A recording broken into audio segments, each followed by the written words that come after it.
Good afternoon, everyone. My name's Matt Pizzetti. I'm with Swinburne Student Union. We're really pleased to be here today, able to work with our educational consultant, Yousef, to bring you this exciting webinar on how students can better position themselves to find more part-time or casual work as we emerge from lockdown in this very difficult time for many of us. So Yousef will be covering topics such as how to build your confidence in finding work, such as job skills for the retail and hospitality sectors, and workplace skills and attributes that employers are looking for from new employees coming into their organisation. I'm going to hand it over to Yousef here now.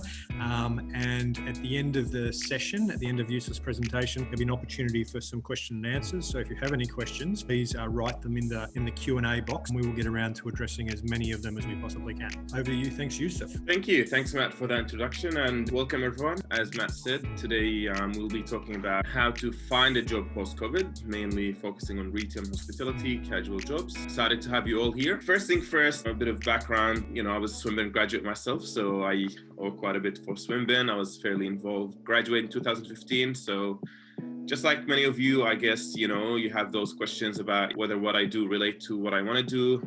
How can I find a, casual job? So when I was at Swinburne, I worked at Coles and a couple of restaurants and retail, just like you do. And I understand that the majority of you would have had some sort of experience, but the experience does vary quite a bit in terms of what the role you're looking for and what skills you get, transferable skills. More importantly, I know that before I started my casual work, there's that element of not exactly fear, but you don't know what you don't know. So you don't know if you're actually qualified, you don't feel comfortable going to a restaurant owner and presenting yourself.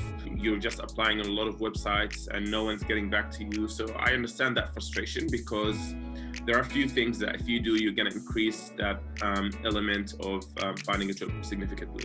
But yeah, my background, graduated from Swinburne, started working in corporate for the last 3-4 years. Last 2 years have been focused mainly on human resources in management consulting. And since the beginning of the year, started Gradship, basically working with students like yourself to upskill and give you more employable skills. Let's get to actually job finding process. So think about it this way. You're now studying in Swinburne, you want to find a job, right? That's your goal. Before you, I guess, embark on this journey, finding a job and what is it that you can do and can't do, I want you to ask yourself, why do you actually need that job? So a lot of you, and that's understandable in lockdown, you're in survival mode. You just want any job to give you an income, right? Some international students might be thinking more strategically. I want a job or an employer that can sponsor me after graduate. Even in retail, like even in Coles, I worked with international students that ended up working in head office and ended up getting sponsored. That's possible. The reason you want to ask yourself why you need this job, so you can basically search accordingly. So you're not just looking for any job. You want a job that you can get some skills. A lot of you are improving certain skills. Some of you, for example, if you're an international student, you want to improve your communication skills, even local students. I mean, in terms of languages, a lot of you, English might not be the first language like myself, right? So you want to improve those skills. So you want more customer-facing clients, more jobs that allow you to use those skills. Obviously, international students, you might be looking for local work experience. That's your go-to goal, as opposed to just an income. You can sustain yourself. But regardless if you're local, international, I think the goal of finding a job, the reason is different for everyone. It might be a combination of these, but answering why you want to find a certain job, casually in retail or hospitality, really makes it easier for you to know where to look, what sort of job you can get, right? So you have to think about, why do I actually need a job and what sector am I looking in? So first things first, it's a 10-step process. Obviously, it's not like, you have to follow this process, otherwise you're not going to get a job. It's more like a process to help you get the casual job you're after. So I think we already covered why you need this job. So think about, before you apply for any job, think about what are the benefits, what can you get from the job, right? Ensure you have all the basics. Now, this goes to, obviously, I would assume all of you would have bank accounts and tax file number and the standard. But more importantly, some jobs you might be working as a subcontractor. So example would be Uber delivery. You are required to have an Australian business number, an ABN. So you want to do that before you actually go to Uber and ask to be a delivery partner, right? And there are a lot of jobs that will hire you on the basis of contracting, so ABN, as opposed to tax file number. I know for a fact some cleaning jobs do that, right? With having the basics comes the responsibility. If you were to find a job using your Australian business number, you have to understand that you are responsible for paying your taxes for the taxation office at the end of the financial year, as opposed to someone who has a TFN, tax file number. Your employer deducts the taxes. So ensure you have all the basics before you start finding a casual or part-time or subcontractor arrangement. Get the required skills and certificates. Now, this is really broad because, what are the skills and certificates you need? But I want to name a couple that, they're fairly common in hospitality and retail. For example, responsible service for alcohol. You cannot legally work in any bar or any restaurant where you are expected to serve alcohol without having a responsible service for alcohol, right? So you want to make sure that you get that RSA. It's a really easy one to get. Now there are probably hundreds of organizations that offer the course online, as opposed to what you think of, you have to actually get familiar with the alcohol and cocktail. It's more about knowing when to serve customers, what sort of environment, managing the risk, and that sort of thing. When I was in Swinburne offered it for free. So I'm sure also a lot of student unions, a lot of organizations subsidize that course. I think it's $200 or $60 or $160, it really varies. But really get it. It's a really easy one, and it really just increases your employability in hospitality and retail. So RSA is one of them. Something slightly more common, I guess, could be a security. You could get a security license if you want to work in security. Again, you do a course, 2 weeks, 3 weeks, 1 week, depending on the course and the delivery. You get a security license and you're able to work there, right? So these are skills and certificates that are required for the role, right? So another one is food handling. Food handling certificate is a really easy one to get as well. Similarly, you can do it online. You can do a course, half-a-day workshop. I believe most universities offer it. Get those certificates. You just make it really, really easy for yourself to find, the role that you're after. So you're not really limiting your options before you start. That's your goal, right? To make sure that you have those skills.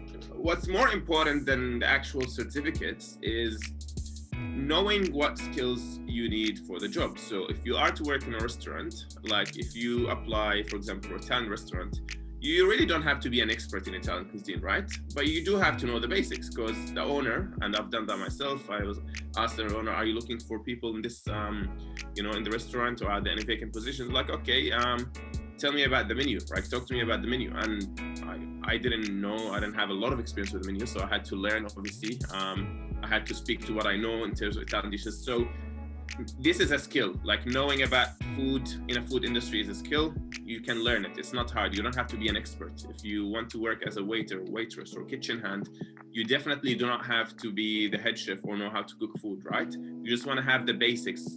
Food handling, that's why food handling certificate, for example, is important. So you want to have those basics. More importantly, you want to be comfortable presenting yourself. So, I mentioned the example of restaurants. Think about retail. A lot of retail shops now, obviously, a lot of hiring is done online, but more often than not, you will be hired based on your physical presence in store. So, in my example, when I worked at Coles, so I just like many of you, I went to Coles and I applied my resume and I said, "Are you looking for people here?" And they said, "You know what? We only hire people from online. So apply online and put the store as a reference, as your first preference." And I said, okay. So I did that, got the applicant number, went back to the store, said, I applied for Coles, but I really don't want to be allocated anywhere else. Actually, this is the most convenient location. I would love to work here. And then I spoke to the manager, and 2 weeks later, I started the job. Now, I'm not saying this is going to happen to all of you, but because I was physically there, I spoke to the manager. There was already report created. They already knew what I wanted. I was able to present myself. So you want to be comfortable presenting yourself to the employer, whether in restaurants, in retail, hospitality. You have to understand that, it's a lot more than a resume and your certificates. You have to be confident, and this comes with time, comes with practice. You might basically 100 resumes and apply for 100 places. All of them will say no. Possible. You might get the second place that says yes. You don't know, but you want to be comfortable with that feeling that, someone says we're not looking. Yes, it's frustrating. I understand. Now we're in virtual lockdown, so even that's not possible to go in person. But you want to make sure that you believe in yourself, that you have the skills required. Because think about it, all those students who are currently working in those positions, had to go through the same thing. Some of them knew someone, some of them started, applying directly. So get comfortable, get the required skills. I think I spoke a bit about this point, but let's get to, I guess, more resume cover letter. I'll speak more about it in the last section of this. Your resume really has to be relevant for the job. If you say that you are, for example, if you worked in corporate for 2 years or you did 3 internships and you put it on your resume, hey, I'm a lawyer, I just got admitted, and you're applying for example, in grocery store, right? Or any casual job it may be, it's not really as relevant. Like, yes, I agree it's a skill, but by you putting it on the resume, it's not really relevant for the bar owner, for example, right? So you have to think about putting things that are relevant in your resume. Don't lie, just add skills and experiences that are relevant to the role you're applying for. I'll speak more about it in the resume section. But, let's just say you already passed that, you want to get to know more. The 5th step is check with your school, agency, university. Only towards the end of my degree, I knew that Swinburne has a career center, right? And I believe it's honestly one of the best ones out there, not because I was a Swinburne graduate, but because the career center not only gives you advice based on your professional goals and graduate goals, they actually have advice based on retail and hospitality. So check with Swinburne, see what sort of services they offer. Services like resume reviews, services like interview skills, services like, presenting yourself, whether in person, in a group, one-on-one. These skills and services are really required for the job market, regardless if it's a casual or full-time position. So you can certainly make this as your first point of contact. Check with Swinburne in this case. Some of you, if you've come through an agency or through TAFE, that also offers the same service. So check these services before you embark on your search, because a lot of times you can get a lot of free advice from those services that you already have. And even now, I know for a fact Swinburne Career Center is still very much functioning and doing advice externally. So make sure you use those services. Number 6 would be asking for opportunities, right? So, I'm sure, many of you would have heard of someone who got a job because they knew someone, or yourself, you would have got a job, in a restaurant or in a cafe because a friend of yours had to leave and they had to give the job to someone else, or they recommended you to a manager. So yes, there is no shame in asking for a job. You have to be comfortable. I'm not saying it should be your opening line, hey, I'm looking for a job for someone you haven't met, but you have to be comfortable asking your network for a job. And when I say network, you have to, I guess, understand that you currently know a lot more people than you think you do. What I mean by that is, currently, even at SSU, you would have met many students in person or online and other events. Take initiative and connect with these students. Have virtual catch-ups, have in-person catch-ups when you're able to. That's a really easy network, and you share a lot in common already being in that platform. That's one way. Your colleagues in class, this is part of your network. They don't have to be your friends. You don't have to hang out all the time, but this is part of your network. Your concept of network has to extend beyond just, your closest friends or people you know professionally. Network means anyone basically you're acquainted with, whether you know very well or don't know very well, is part of your network. Of course, there's a difference between quality network and sort of a loose network, but you want to seek those opportunities. So ask your group, ask your, you have your friends, your group of friends, your previous employer, you worked at a casual job in the past, maybe you can check with them, right? So extend the search to your network first before you look on on online platforms and in person with strangers. Ask your network first. So tell them, this is what I have, this is what I'm looking for a job in this industry, right? And this goes for both personal and professional jobs. It's not exclusive to any of them. Understand that your network is a lot more than you think. Obviously, family, friends, colleagues. One thing is flatmates. A lot of you have shared arrangements, right? I used to share when I was a student on campus. So ask your network before you apply externally. This is really crucial because more often than not, a lot of jobs, especially casual ones, are given to those without advertisement. If you think about it, a waiter in a cafe, in a small cafe, is not going to advertise online, right? So if he knows someone or someone knows someone, just an easier way. Then comes applying on several online platforms. I'll speak more to the resume because you definitely don't want to have the attitude of like spray and pray. You don't want to apply everywhere, get like 100 rejections like I did back in my uni, and get really frustrated and then stop applying. That's not really the goal. If you're after, I understand this is a difficult time. Yes, it's a fact that it is harder to find some jobs than it was last year. Yes, that's a fact. But you also have to maintain a quality application for every application you do. You don't just apply everywhere with a generic resume and get frustrated, right? So think about the platform that you're looking for. For example, LinkedIn typically is more for professional roles and graduate roles. So maybe that's not your best platform if you're just looking to look for a casual job, right? Just like a bartender or a restaurant, or restaurant manager, waiter, retail assistant in Coles grocery. These jobs are most likely not going to be on LinkedIn. So choose a different platform. Seek is a good platform. There's Jora, there's Indeed. There are literally hundreds of them, and I'm sure all of you are familiar with the names. The key is you have to look on several platforms. See what works. One platform might work for certain industries and doesn't work for others. So you have to experiment with platforms, even Facebook groups. So all of you, or many of you, would be in Facebook groups. There are Facebook groups for job searchers, or for a lot of backpackers or international students have Facebook groups that someone leaves a job and someone gives it to someone else. So get involved in these Facebook groups. There are all ways to find a casual job. So you have to get creative about which platforms you use. Number 8, obviously this doesn't apply currently, but hopefully with restrictions easing soon, apply in person if needed. And what I mean by that, just like what I mentioned in the earlier points, go to the restaurant owner, go to the cafe owner, go to the grocery store, go to a retail store, and apply in person. By applying in person, this is what you do. Obviously, you present yourself, you're dressing okay. You don't have to be in a suit, definitely not, but present yourself, have your resume with you. Always sort of have a bag that you keep the other resume, so you don't want to walk in with 100 resumes and you look like you're just looking for any job. So have one resume with you. And ask for the manager. You're always gonna find someone, maybe the manager's there, maybe the manager is not there. So always ask for the manager. If the staff tells you the manager is not there, ask, when is the manager back? What time can I come, right? And then say you have the manager, hey, the way you present yourself is really easy. In my case, hey, I was wondering if you're looking for staff at the moment or if you're currently hiring. Really simple, right? So they don't know me. I haven't sold them anything. It's a very genuine request. A lot of people are doing it, and trust me, the manager is not going to tell you, "Oh, leave the store. How dare you?" Like, it's a really, I think there is that fear factor that's unjustified, right? So you ask the question, the manager is going to respond, "Yes, we are looking for people." "No, maybe later towards Christmas." "Not currently. We do our hiring online. So get the website, do online, and then come back after you applied," right? That's a strategy. There are many answers that manager will tell you, right?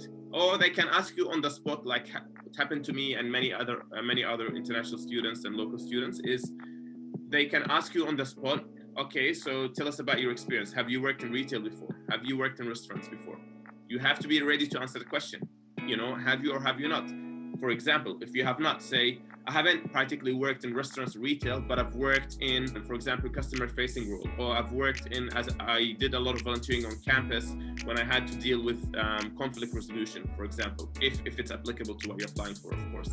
So you always have a strategy to answer the question. Don't just say, "No, not really," because that's definitely not a good look from your end if you want to get the position. Speak confidently, don't lie if you have or you haven't. Obviously, if you have, that's an advantage. So have you worked in retail? My answer would be, yes, I have worked in retail. I worked in this and this store. It's, and then the conversation might start there. Now, this is the case of retail in hospitality. And this is also possible. Coffee making, for example. You apply for a cafe and they say, "Have you worked in the cafe?" And you say, "Yes, I have." They're like, "Okay, do you have a barista certificate, or can you make me a coffee?" I was asked to make a coffee once. I'm not an expert. I knew how to make it.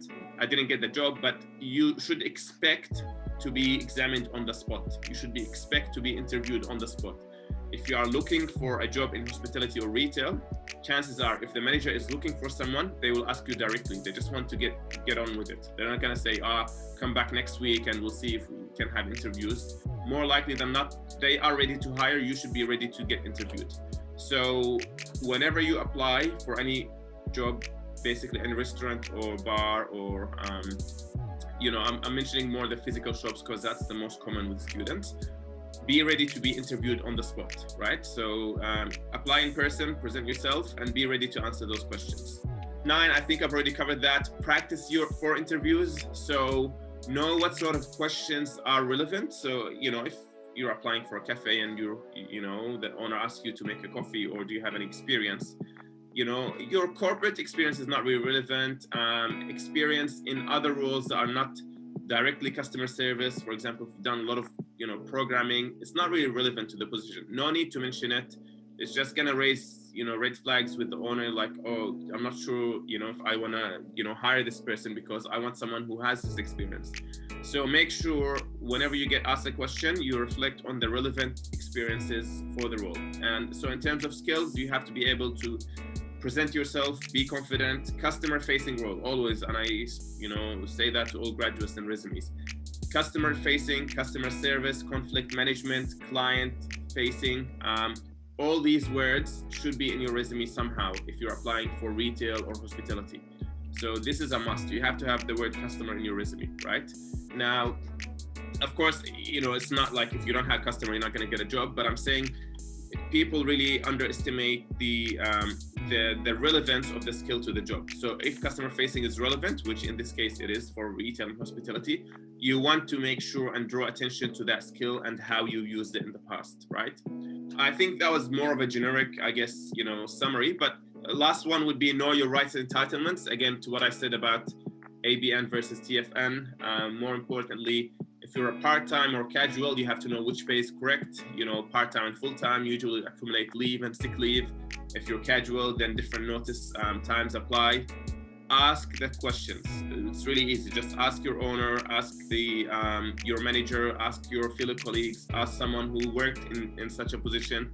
Ask the questions because you definitely don't want to be in the wrongdoing legally, or you feel like someone's taking advantage of your situation. So always know your rights and entitlements. A good source for that is Fair Work. Obviously, Fair Work is the body that regulates the laws around employment. So you can always go to fairwork.gov.au and you'll see all the rules to any industry, really, like whether it's professional or in the casual retail and hospitality industries. Very much. Be positive. This is more of a generic statement, but always be positive. I mean it, because if you are thinking that there aren't any jobs and you're frustrated, trust me, you're not going to come across as positive and enthusiastic and confident when you apply in person. You have to genuinely believe that you are worthy of a job. I understand it's difficult after some frustrations and a lot of rejections, but every time you have to reset, think about, you only need one yes to get a job. Like even if you apply 200 and you only get one yes, that's success, because your goal is to get a job in this process. Things change, jobs change, but there is always opportunity for those who ask it. I want to go to something really important about the resume writing. This was my resume of 2 pages when I was applying for hospitality and retail roles. But if you haven't had your resume checked, this is how you'll most likely have it. And I'll tell you why this is wrong when you apply for jobs. So some of you would have career objectives, some of you wouldn't. In my education, I had the full everything I've done on campus. I've had my even high school subjects. And then I talked about my employment, and I've had one accounting, one retail, one marketing, totally unrelated to each other. Anyone who's picking up the resume has no idea what I'm applying for. It's really not clear. And then like many of you, I would have all this sort of, volunteering work, like you would have hard skills, languages, reports writing, which is completely irrelevant for a casual job that's customer facing, leadership, presentation, membership, achievement awards, certificates. I'm mentioning this to show you why this is wrong. This is wrong for many reasons. Now, obviously it's wrong because it's not consistent, as in I am, having 4 dot points here, 3 dot point here, and then like a paragraph format, 2 dot points here, spaces are all over the place. It's really not easy to use. But more importantly, anyone who reads my resume without me being there has no idea what I'm applying for. They actually don't know if I'm looking for a casual position, if I'm looking for a graduate role, if I'm looking for a marketing role, an accounting role, retail. It's really not clear. No one has an idea because I put everything I've ever done on one resume. And this is why part of the frustration in that a lot of employers don't get back to you because your skills are not relevant to the role you apply for. So in my case, when I redid my resume, I didn't put a career objective. I don't need that for a retail position, for example. For a professional one, I definitely need that. Retail, I didn't need that. I didn't need to add all of those like a student exchange. It was really not relevant. They couldn't care less for that. But what I did add is I kept my retail job and I spoke more about my retail job. I kept my marketing contractor because it was very, sales and client facing, and I added more to it, right? And then when I cut all of my resume, it was just a one page. It was literally one page. Obviously, I removed the header. That's wrong. Don't ever add a header or footer because you can add in your second page, but in your first page, your details have to be on top. Made the resume more presentable. Having too many headings not only confuses the person who's reading it. If you ever apply online, the softwares the companies use, application tracking systems, ATS, does not like a lot of headings. It just confuses them. Does not like graphs, do not include graphs, does not like photos. So reduce it, keep it to text, very relevant to the position. So in my case, I kept my retail certificate, for example. I only kept what I thought is relevant to the role, and I ended up getting a role. So don't put everything just because you want to get a job and you feel like you don't have enough. Even one page that's relevant is much better than having 2 or 3 pages that are irrelevant. This is the right resume. Obviously, this works for professional and casual roles. It's not just for professional roles. But what's more important about what's more relevant about this resume is it's clear. I understand exactly what this person is looking for. In this case, financial analysis and reporting. If it was a customer service role, well, they would have customer service. Obviously, summary, as I said, is optional for retail jobs. You would mention your skills here, dot points, role number 2, dot points, education, and skills if needed. And that's it. One page that's clear and easy to read with a lot of space and clear margins is a lot better for you than having 2 or 3 pages that are irrelevant. Obviously, resume writing is a complex thing depending on what you have before in terms of experiences and skills. But having a good resume is really make or break it in many cases. When you apply in person and the manager really likes to read resume and they see something that's really irrelevant or it's not easy to read, it's not going to have the same impact if you had a resume that's exactly tailored for that position. I feel like I've spoken a lot. So any questions, feel free to ask in person or during the chat. Happy to take both. Yeah, just while we're waiting, Yousef, thank you very much. That was very informative. I think you bring a unique perspective in terms of being a graduate student of Swinburne. So you're about 5 years ahead of prospectively where our students are at the moment in time. So again, I suppose if there was any words of wisdom that you could provide to yourself from what you know now to yourself back then 5 years ago, what would you tell yourself? That's a really good question. Thanks for that, Matt. I'm not sure if it's words of wisdom. I think it's more of perspective. So now that I've been, I do remember very well the frustrations that I had when things weren't going well, whether I couldn't find a casual job, or even in my final year, I was applying to all these jobs and not getting a lot of responses, right? That was frustrating. I think what really helps as a graduate is put things in perspective. So what you're going through right now in terms of job search and resumes and cover letters and everything is almost irrelevant in the scheme of things. So 2-3 years from now, you're even not going to remember that chapter because you already have the experience. They always say the first job is the hardest job, and I genuinely believe that. Once you're in the market, once you actually get your first job, whether casual or professional, it's a lot easier to get more jobs because you already have the skills. More importantly, you have that perceived confidence that you've been employed. So I think, maybe if someone gave me sort of a reality check that, hey, this is not the end of the world if you don't get this job. There are literally hundreds of opportunities and jobs out there. I think that would have helped when I graduated. More importantly, I feel like a lot of graduates, and myself included, I'm guilty of that. You feel like your first job defines you, that's what you are. And I'm not sure if many of you know, I actually started in Swinburne as an engineer, studied civil engineering for 2 years. I defined myself as an engineer, transferred to business management, defined myself in the business, major in accounting, saw myself as an accountant. As I progressed and moved towards management consulting, I defined myself as a consultant. And obviously in management consulting, I did a lot of HR work, and now I became a human resources consultant. So what I mean is, don't define yourself by your job title, by what you're studying, by your course major. Define yourself by your transferable skills. I always tell this to graduates. Think about what skills you can get from your involvement on campus and uni, and work according to your transferable skills, not what your job is. So don't get frustrated if you didn't get a job in a certain field, because you can certainly get a job in that field, maybe if not now, in a year or two. Like, Don't think like it's either or. There are many ways that you're going to end up leading to the same job or to the same role, to the same skills. There's a question from Yash, and it says in a sample resume, point 17. So let's get back to the sample resume, point 17. So which says no references upon request line. Yeah. Can you tell what to write instead of that? So, I mean, there is no right or wrong answer in this. Personally, I don't have that line in my resume. I do not include references or referees. First, definitely don't include any details, like don't include a phone number and an email for someone on your resume, because you're just giving away free information and no one will ever contact them before they contact you. So there's no point for you to add that section. You're just adding more information that's irrelevant to your resume. Instead of that, there are two ways. You could either write references upon request. That's okay. Even if you just write that line, references available upon request, that's okay.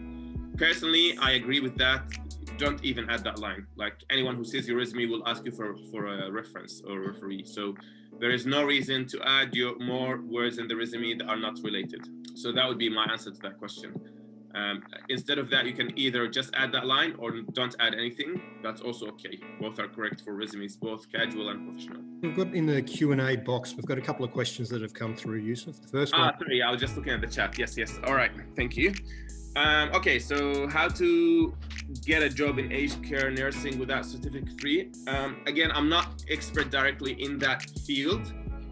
My advice would be look at those positions that are advertised for aged care, whether on Seek, on LinkedIn, or any platform used. See what they are looking for. So look at the language they're using. They might be, using language like safety procedures, caring, child, some of them will ask for certain certificates. Look at what they require and then get those certificates. If some positions, some positions might, have it as mandatory, some positions might have it as optional. Know which positions need that certificate. I don't have an answer for that certificate 3. I don't know if it's mandatory or optional, but if it's mandatory to that role, then you have to get that certificate for the role. If it's not, maybe there is a different way or skill you can transfer or present yourself, or you have experience. The other question is, do you suggest write a form cover letter when applying for a casual or part-time job, or is it unnecessary? That's a really good question. Now, cover letters, they take a lot of time to tailor if you write a lot in it. My advice on cover letters, regardless of which job, always keep it short and relevant. So 3 paragraphs is more than enough. You mention what skills you have, what the company you want to work at, and how the skills fit the role. Just those 3 things you can cover in literally 3 paragraphs, almost 2/3 of a page. That's good enough. So whenever you want to change, you only change the company side and the values of the company. Now, to answer your question, are they relevant for casual and part-time jobs? If you are applying in person to the manager, no, they are not relevant. No one will ask you where's your cover letter when you're applying in person and they're having a chat. But if you are applying online and some employers, whether in retail or hospitality, say cover letter optional, yes, add it. It doesn't hurt. The thing is, a lot of employers will read your resume without the cover letter. No one will ever read your cover letter without the resume. So spend a lot of time on your resume, perfect that, and have a template of a cover letter to go with that. Is it a must? It's not a must, but if there is a field to have it as optional, definitely add that. Your goal is to maximize your chances of having a job, so there's no harm. If anything, it's beneficial for you to add that. Third question from Anonymous says, how do I approach potential employees online for casual and other professional roles? This is, I guess, a wide question, but I'll say 2 things to that. First, LinkedIn, just master LinkedIn. If you're looking for professional jobs, even if you're not currently looking and you're graduating next year, get on LinkedIn, understand how it works, understand which companies to follow, understand how you make meaningful connections. There are hundreds of online videos for free that you can leverage off how to start your LinkedIn profile. That should be your number 1. And I say it's number 1 because literally 95% of recruiters say they look on LinkedIn first for candidates. So that's their favorite platform, I guess. That's number 1. The second thing, how can you approach employers? I think get creative is my answer. What I mean by that is many of you are probably thinking, we want to get to the big 4. I want to get to a certain bank, mining company, engineering company. You just have 1 or 2 names in your mind that you really want to get to, right? Yes, it's possible to get to them, don't get me wrong, but that's a really narrow focus. Think about it. If you can get to them if you got to an employer for 1 or 2 years and then transferred, that's a possibility. You can get to them directly. Maybe the skills and the branding that they have, you can get in a similar company that has similar skills and even more training. For example, 98%, according to the Australian Bureau of Statistics, 98% of all employers in Australia are small and medium businesses, not big companies. So all the big names that you know that you're applying in graduate roles and you're stressing if you get a job there or not, they're only 2% of the market. So get creative in finding the small and medium employers. For me, literally a Google search, if I'm in the data industry, data analytics, I'll write data analytics companies, Melbourne, jobs, simple. Go to the third or fourth result, you're gonna find names you've never heard of because they're smaller companies, and approach them, whether online, whether on LinkedIn, and whether a cold email. Once we're after lockdown, if it's a small company, you can go to the office, right? Get creative. That would be my answer to approach potential employers. Matt, did you have any questions? No, that's it for me, Yousef. But unless we have anything else from our audience, I'd just like to then thank you for your time and for your presentation today.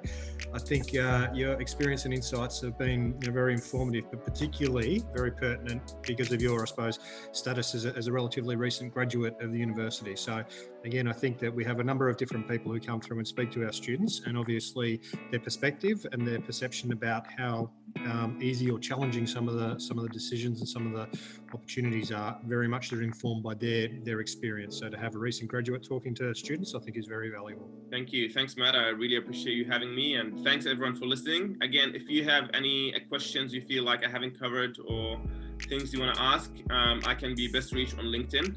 If you don't have a LinkedIn, that's probably a reason for you to get on LinkedIn.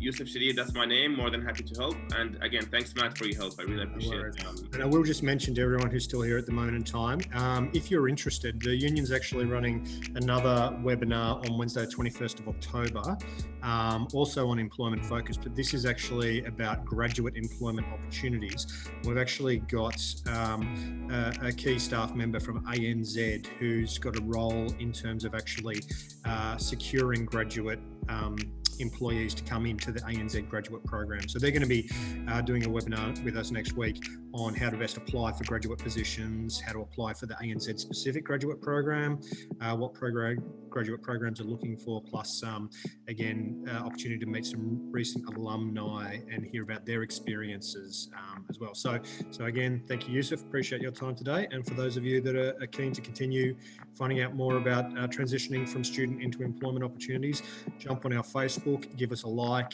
and keep aware of these events as we bring them to you. Thank you. Thanks, Matt. Thanks, everyone. All right. Thanks very much, Yousef. Appreciate your time. Yeah.